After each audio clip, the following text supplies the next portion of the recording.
Le leadership, c'est essentiel. Vous, la boîte que vous avez créée, tiens, légende, là, il y a vous. J'étais dans l'émission du Petit Journal, là, et une chroniqueuse sympathique, en tout cas en apparence, me dit « Ah ben vous comprenez pas, vous n'êtes pas dans le coup.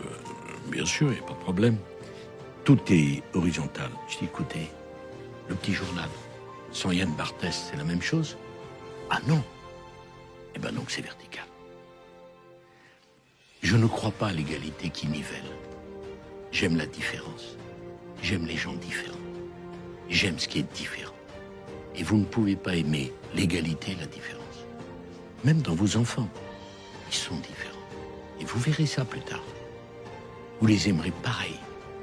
Mais il y en a qui ont besoin de beaucoup d'attention, d'autres qui ont besoin de beaucoup de liberté. La différence. Et pour moi, la plus belle des devises serait libre, fraternel, différent. Est-ce que vous regardez, vous parlez de réseaux sociaux, est-ce que vous regardez les commentaires quand vous faites une interview, ce que les gens pensent, ce qui remonte? C'est sûr, je regarde rien, je vous dis la vérité. Mais moi, je suis un félin. Je sors dans la rue, je sais immédiatement la façon dont la dame m'a regardé, si elle m'aime ou si elle m'aime pas. Je monte dans l'avion, la façon dont l'hôtesse me dit bonjour, je sais si elle a voté pour moi, si elle n'a pas voté pour moi. C'est une question de métier, c'est une question d'instinct. Bien sûr.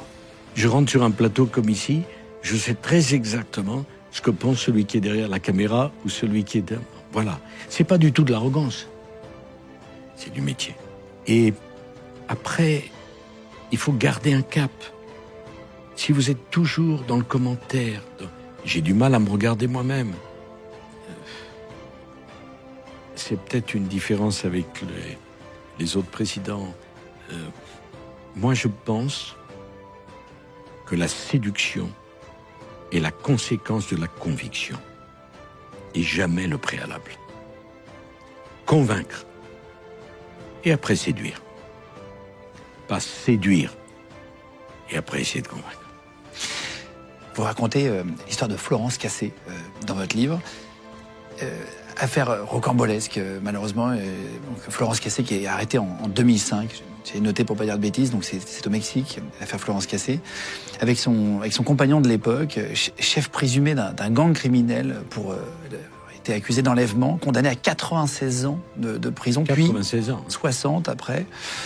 Innocenté d'ailleurs plus tard, qui sortira de prison en 2013. Vous prenez l'affaire très à cœur, vous allez déjeuner avec le président, avec votre femme qui est là, sa femme.